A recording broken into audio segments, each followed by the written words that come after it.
recognize Mr. Manchin for your opening statements. Chairwoman Kim and Ranking Member Bear, I want to thank you all and the members of this committee for the opportunity to share my perspective on this vital and bipartisan economic and national security issue. It's something I put years of work into during my time as chair and ranking member of the Senate Committee on Energy and Natural Resources, as well as the Senate Armed Services Committee. When I joined the Senate in 2010, China put rare earth export controls on Japan, following a territorial dispute over islands they claimed ownership of, which should really sound familiar to all of us. From that moment, through the Energy Act of 2020, which created the critical minerals list itself, through my last day in the Senate, I focused on this issue. And while there has been good legislation, there remains much more to be done. If I could leave you with one thing today, it's to impress the urgent need for us and our allies to have strong, reliable, critical mineral supply chains across the three phases: extraction, processing, and manufacturing, so that no part of the process is in the hands of an adversary. The solution includes the use of our financing tools, like the Development Finance Corporation, the Defense Production Act, and the Export-Import Bank. We need to reauthorize and strengthen these key financial tools so that we have a full toolbox. And given the committee's focus, we must keep in mind that none of this works without diplomatic engagement. The Senate Department must focus on energy security with experts who understand the complexity of resource economics and energy geopolitics, with emphasis to prioritize the issue in country. Finally, we need to make sure that this effort is coordinated so that efforts across so many agencies are effective and don't work at cross purposes or waste investments. Here's why this matters now more than ever. Just like Putin weaponized Russia's oil and gas resources to try to scare off Europe from supporting Ukraine, Xi Jinping and the Chinese Communist Party are more than willing to use critical minerals as leverage to put Americans and the free world at risk. They have ramped that up in earnest recently by flooding the market with oversupply, driving prices down, and leaving producers worldwide unable to compete, and then using export controls once they dominate the market. In fact, at the end of 2023, I held a hearing in the wake of the first round of China's export restrictions on gallium and germanium, two critical minerals that are needed for semiconductor fabrication. As I feared that export restrictions became a ban in the late 2024, that with recent trade disputes, they have gone even further by cutting off our supplies of rare earths, antimony, tungsten, and more. That is why tariffs are so important. Tariffs are needed to protect the building blocks of our economy and national security, as well as those of our allies, from China's market distortions and economic malfeasance. That is what tariffs are for, to protect strategic industries by penalizing bad actors and keeping the U.S. prices competitive. Even worse than Europe's addiction to Russian gas, which is about 45% of supply in 2021, we are over 90% reliant on China for graphite, gallium, rare earths, over 60% reliant germanium, over 70% reliant for high-grade cobalt and nickel, and I could go on and on. And China's critical mineral grip extends around the entire globe. They control mines throughout the world, all of which feed a processing and manufacturing powerhouse that they control. So just as we cannot solve this problem alone, we are not in this mess by ourselves either. We must acknowledge that while we can provide much of the minerals we need domestically, we don't have the capacity to produce or process every mineral in the quantities that we need here in the United States, in North America, or even in a newly formed AUKUS security partnership between Australia, the United Kingdom, and the U.S. Even if capacity weren't an issue, we can't afford to spend $1 billion per mineral to support domestic suppliers. Our debt is a national security threat too, and we must come to grips with that. Permitting reform is essential to fast-track domestic production, but we also need to ensure that we are working with trusted and reliable partners when it comes to overseas mineral sourcing. That means looking first to friends like Canada, Australia, Japan, and Norway, but also building new trusted partners throughout efforts like the Mineral Security Partnership and countering China through the energy and mineral diplomacy efforts under the committee's jurisdiction. We must also be extremely cautious of our policies where the Chinese have a majority of control, like the Democratic Republic of Congo and Indonesia, and don't get sucked in when they have total control either. So in closing, the time to solve this issue This issue is now, and Congress has a grave responsibility to step up to the plate. I look forward to your questions, and thank you for asking me to be here today. Thank you to all of our witnesses for your wonderful opening statements. And we'll go into member questioning, and I recognize myself to first ask questions. And I want to pick up on what Mr. Fernandez said about the Chinese predatory tactics. So let me talk about how the significant challenge we face today is China's ability to flood global markets with low-cost criminal critical minerals, leveraging state-backed subsidies. For example, nickel prices that have fallen 75% in the last several years because of the Chinese oversupply. So let me ask this question to Senator Manchin. Why does China's chokehold on critical minerals threaten the U.S. economic competitiveness and national security? And if you can talk about to what extent can domestic production reduce this dependence, and why is international engagement still essential? When you look at what we're dealing with and look in history, 20th century, beginning of the 20th century, the United States became a powerhouse because of our energy. Back then it was relied upon on coal, made the steel, we did an awful lot of things, and we basically pulled ourselves out of poverty, became an industrial leader. That was necessary for us to have reliable, dependable, affordable energy. Today, critical minerals is the same as that energy was needed back in the 20th century. So in the 21st century, the new boom is going to be basically critical minerals. Well, everything that we do depends on these superconductors and the magnets and all the different things and special alloys and steels that we use.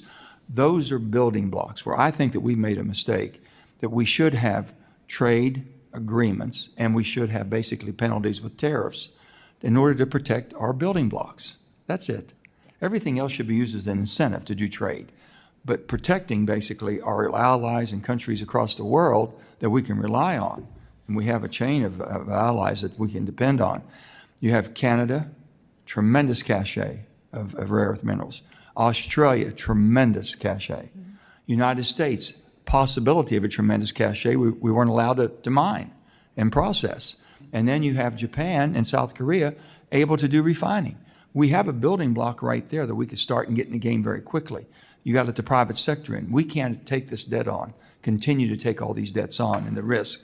Those are the things. And what happens, if you let China control that, it'll be no different than what Putin tried to do with oil and gas and our allies. Same thing. So you've got to have independence. That, and then ask Senator Manchin, you talked about the various tools that we have available, whether that's the DFC, Exim Bank, Defense Production Act.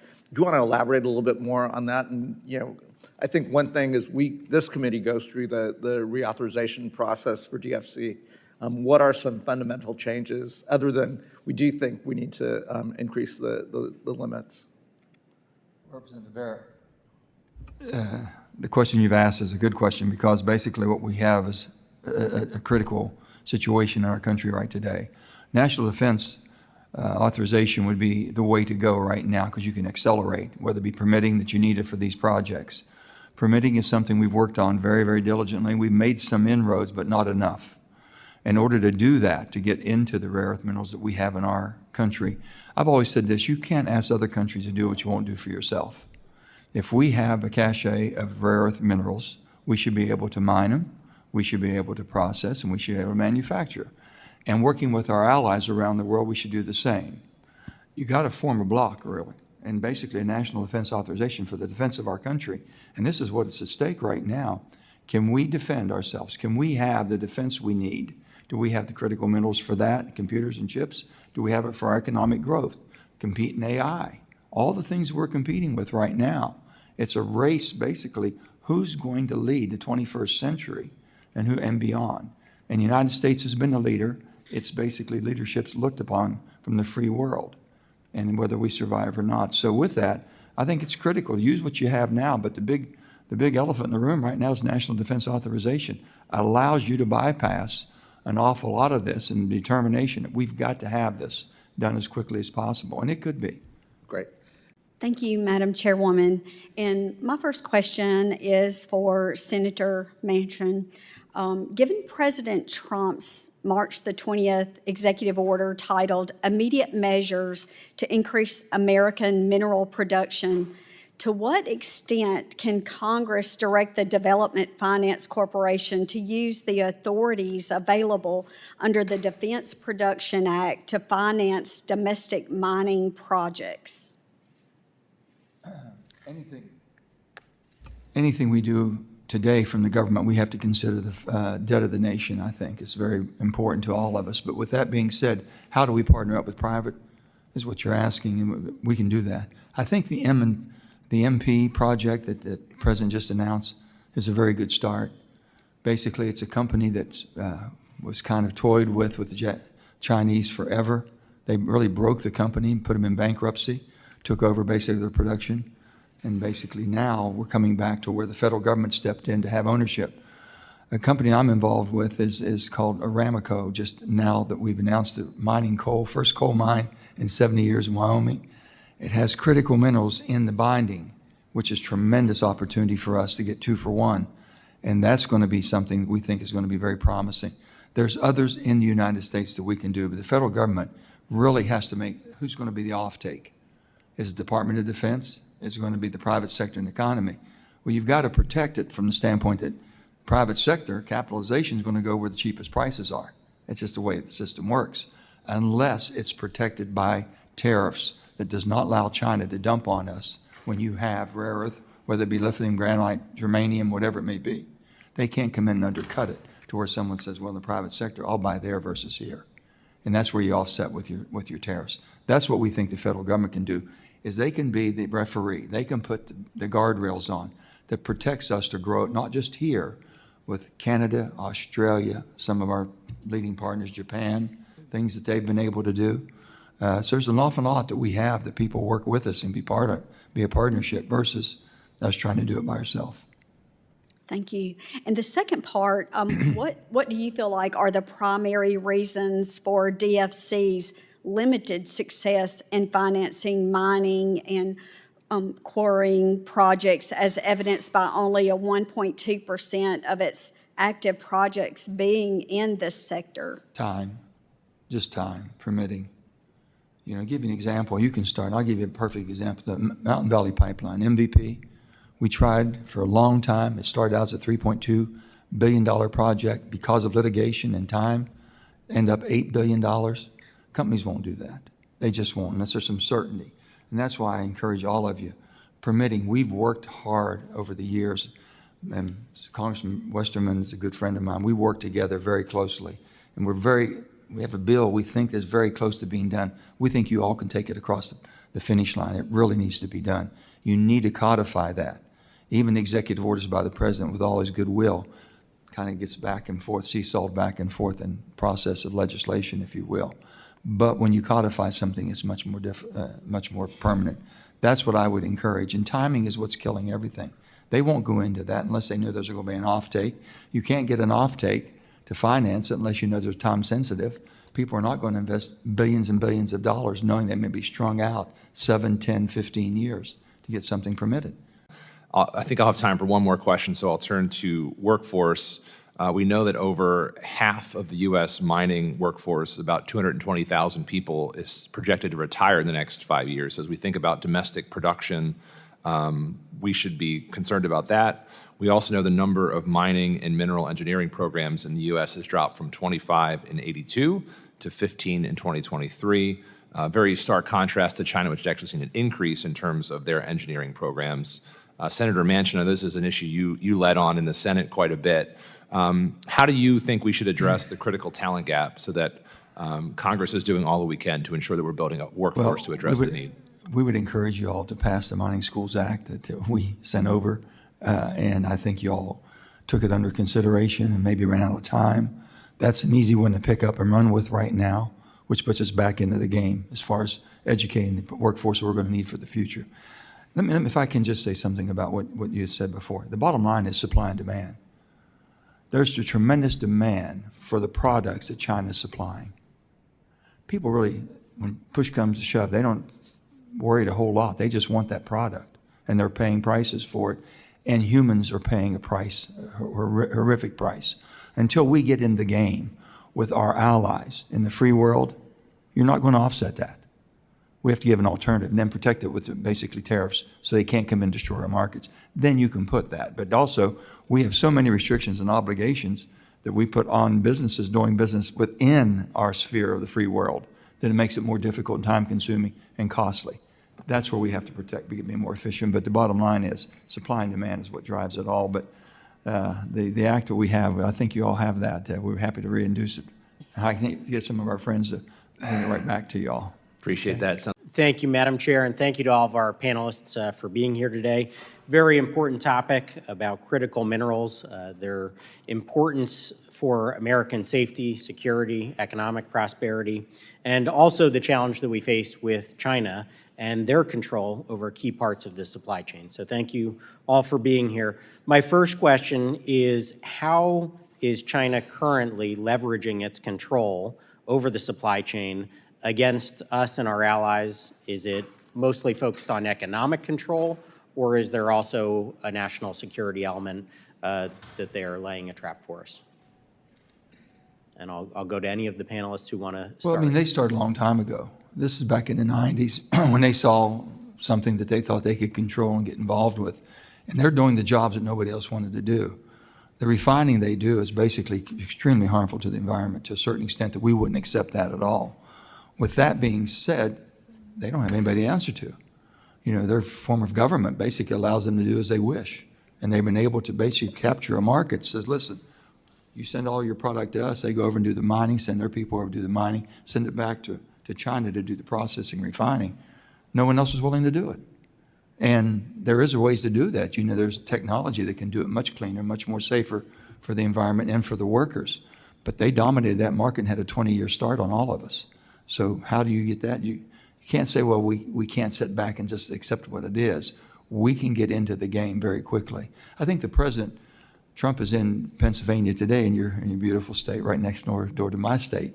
And hopefully energy is going to be the topic of what they talk about today. And I think you're going to find some private sector willing to jump into the market now to accelerate that with the help of the government. My question is, there has been some discussion around one component of a solution being that the U.S. establish a strategic minerals reserve or a critical minerals reserve. I would love to hear any of your thoughts on that as something that we could do to address this challenge. Up to about 20, 30 years ago, we used to have critical mineral reserves. You could go around the country and find different deposits of it, and that was eliminated after the Cold War. Thought wasn't needed anymore, which was a bad mistake. I guess everyone's at fault of that, but never thought was needed. But that's what's changed everything. So that would be something that we should do, but we've got to get to production first. Look at what we did with LNG. We were able to do something with LNG is quicker than anything's ever been done, ever thought we could do. And now we replaced most of Russia's oil and gas that was going into our allies in UK and all that, with what we were able to do because we were able to put that into the market. We could do the same here if we work in collaboration. I want to spend my 5 minutes with trying to break this down for the American people. Because being the emergency management director during COVID in Florida, I saw how the lack of manufacturing in this country, the reliance on China, was a major detriment in a pandemic. I can't imagine, God forbid, we got into a war in the near future. The surprise that the American people would have of the things that we, A, don't make here anymore, or B, rely on other folks to supply us, supplies that could be cut off. How do we educate the American people? Like, I gotta be honest, when I started learning about antimony, I was like, is that adamantium and Wolverine? Like, I had no idea what it was. And then I realized, oh, this is a real problem. China has us, and they know it. And so what I want to spend some time with you guys is, how do we tell the American people, like, this is kind of wrapped up in the tariff issue with China. China is controlling exports, threatening to control exports, and our U.S. military literally relies on this stuff for some of the most critical weapons that we make. And so China has such a huge advantage. And I want to talk about the stockpile, because that was another lesson we learned during COVID, right? We went to the cupboard and the cupboards were bare, right? That was what we heard, but it was true. It was true. The National Strategic Stockpile was empty. Now, they put $2 billion to build a stockpile, but that's not going to be enough. So I kind of want to open it up. How do we educate the American people on the national security risk and why this is so important? Senator, I'll give you the first bite of that. Well, thank you so much. And you know, I would just take off of that. If history, knowing our history, if you want to read one book that tells you how we became the superpower of the world, how we won World War II, how we were able to be the armament of the world, we supplied the arms that were needed around the world, we outproduced everybody. Read Freedom's Forge. If you want to read one book that tells you exactly who we became and how we became who we are today, that would put everything in perspective what we need to do now, because we're way behind the curve. And you went in eloquently and went into that. If we don't get back to producing, you know, well, you can go back to NAFTA and blame NAFTA. You can blame USMC. You can blame anything you want. You can blame 1990s, allowing China in the WTO. Everything that we allowed to happen, thinking that we could open up after the wall fell, you know. No, and that's exactly right. Like, we could go back and We've been lulled to sleep, that's all. we could figure out how. Of course, we know that China controls over roughly 90%. And you were talking about this question earlier as well, of all our critical minerals. But yet, we have all these minerals spread across the US, Australia, and parts of East Asia and beyond. So in your view, what's the most significant factor that enabled China to dominate the market? And what's the most urgent action that we and our partners should take to counter it? I think, first of all, I want to thank you and the wonderful people of your beautiful island of Guam. I've stopped there many times and I just have the most respect for the strategic position that you have for our great country in the Pacific Rim. Next of all, I really truly believe the Defense Production Act, if we announced the Defense Production Act is what we're going to use in order to have the defense of our country and our economy and all of our allies, would give us the catalyst that's going to be needed for the Development Finance Corporation to show how determined we are to make sure that we're up and running as quickly as humanly possible, be able to extract and assist all of our friends around the world in the free world, if you will, to contribute towards this. It's going to be a total all-in effort. It's not just one of us can do it. We cannot get up to speed quickly by ourselves without you and all of our friends around the world.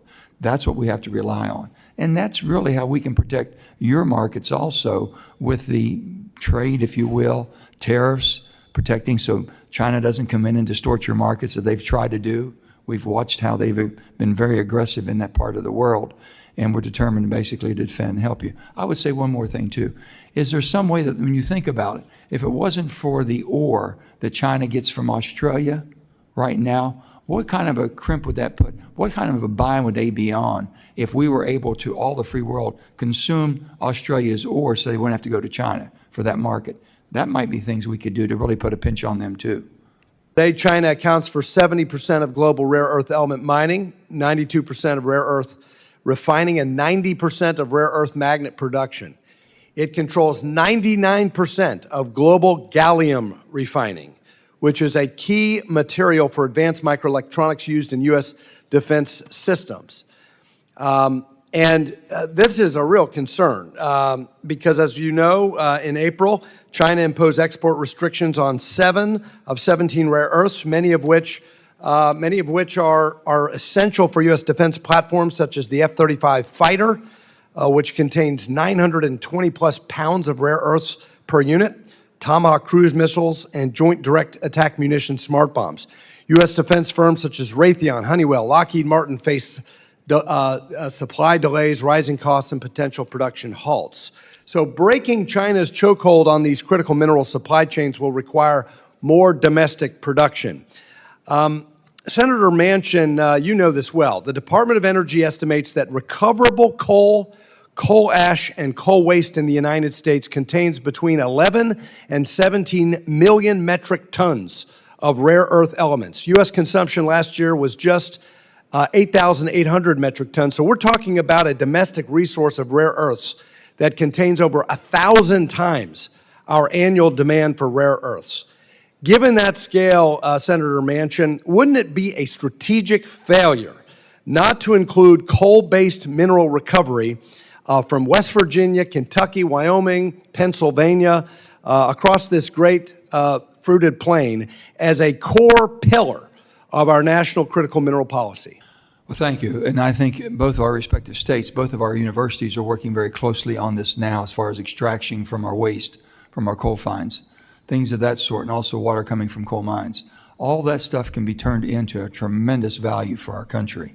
And we're looking at that too, and the cost of that versus with some new mining. I just said earlier that I'm involved with a company called Ramaco, basically, who's coal mining. They're going to open a new coal mine in Wyoming, first one in 70 years. And with that, in the bindings, as people know, layers between the coal, there's an awful lot of critical minerals in that too, which is a great opportunity for us. So I think in all of this, we have to do everything that we can. The bottom line is that we can't make it more difficult for companies in the U.S. through the permitting constraints that happen for us to do what we need to do. If we can get that accelerated, that's going to help us tremendously on that. And I think there's a lot of inroads being made. Yeah, and I've introduced a bill that would help my constituent company you referred to, Ramaco, expedite the permitting there. I know you were a real leader in reforming federal permitting laws, but they're in the Senate. But there's more work to be done there.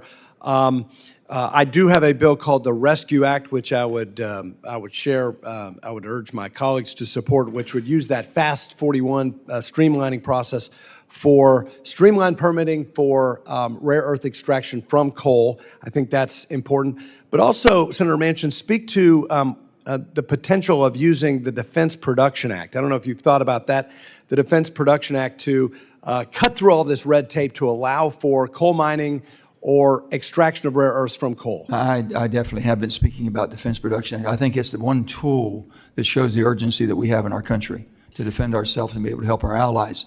The other thing is the permitting process. Congressman Westerman and I worked very, very hard and very close and got very close last year, right down to the final bell when the bell rang. There's a piece of legislation I think that you all could take and run with very quickly. We passed it in the Senate. It came out of our committee, basically 15-4, first time, a bipartisan overhaul, working with Senator John Barrasso, our Republican and Democrat colleagues, seeing the need for this. Hopefully you all can take it and make some changes if you need, whatever would be helpful. Judicial reform was the big thing in permitting. The courts will hold you up no matter what you try to do. The courts can hold you up for infinity and just wear you out price-wise. That's why we might need to cut through that with the Defense Production Act. Well, I hope you I introduced the Stop Russian Market Manipulation Act. It's a bill to ban the importation of platinum and palladium from Russia. And I'll go to the whole panel on this one. What steps can Congress take in order to combat similar efforts by Chinese producers to dominate the international market and crush American competition? So trade and tariffs are the thing I think it's your tool and the tool we have in our great country. Basically, tariffs should be used as an incentive and a protection. Protection basically of your building blocks, and we talked about this earlier. The building blocks, we have to have what you're producing in Montana. We have to have that. The free world has to have that. But unless you're protected against the unfair practices of China and countries of concern, whether it be Russia, China, North Korea, Iran, they're never going to have our interest. They're never going to have our view. And with that, you have to protect against them coming in and distorting our markets. That's where the tariffs can be used to protect building blocks. Thank you. Sure, if I could say one thing. Yes, go ahead. I think basically with the federal government, as you saw, made the announcement last week into MP, which this is what it's about. When you see an offtake coming to the federal government guaranteed by, we're going to be needing this product and we're only going to buy it from American producer, change the whole dynamic. Mm-hmm. And that allowed Apple and other people with large sums of money that can invest knowing that it's going to be protected and basically used within our own system. Access to capital is the mother's milk of production. Without capital, they can't produce, or they won't come to fruition. So that's what access to capital in every way, shape, and form is going to make the difference, whether we produce in time or we don't. Timing is the thing, and uncertainty is the cost that no one can factor in. Those are the two things that really, permitting, like you said, from that standpoint, but people jumping in, a lot of people, litigation, know they're going to go through litigation. You know, we're a litigious type of mentality. Good in certain areas for protection, but also overdone in so many areas that stymies it. China controls most of this market. Is that because China is uniquely blessed by ores of all these rare earth minerals, or is that just because China decades ago decided to do the mining, which is difficult, and the processing, which I believe is even more difficult? I'll ask any of the witnesses. Let me just say, if I can, very quickly, Yes. everything you just said was correct. They did something nobody else wanted to do. And if you won't do it in your own backyard, don't expect someone else to do it. China filled the void, and they saw it back when we got into the WTO in 1990s. And they went after where could they capture some markets and basically hold us hostage. And they've done it extremely, extremely efficient. You have United States, you have Canada, and you have Australia. Three main caches of where we know we have critical minerals we all need. Then you have the ability of Japan to do the refining. And South Korea is coming on strong too. So these are all allies of ours in the free world. It's something we should be building an alliance with. Question. Absolutely, we can do this. We've talked to the Australians a lot about it. We recognize that our price point, given the environmental standards, everything else, is going to be a little bit higher than where China is. We also recognize that China, Undersecretary Fernandez, you've talked about the monopolistic power. I think what I worry a little bit about is, this is tangential, but shareholder activism, right? There's tremendous pressure on boardrooms and companies for earnings, quarterly earnings, and it's proven extremely difficult for us to move some of our companies that even know the vulnerabilities, because there is going to be a short-term cost here that will impact their quarterly earnings.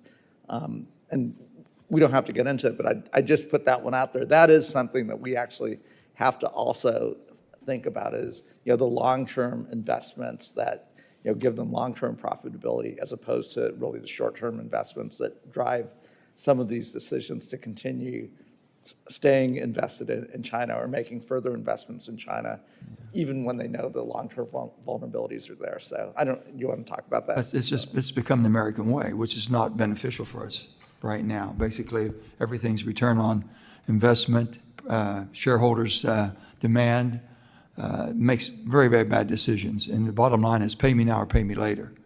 And right now we're paying the price. And if we don't get in the game pretty quick, and we don't look past the bottom line right now, if we'd have done that during World War II, we'd never won it.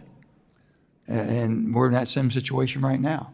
It's a life or death matter for the 21st century, our children and grandchildren. So we're either going to get involved, commit ourselves to making us independent and making our supply chain intertwined. If not, God help us.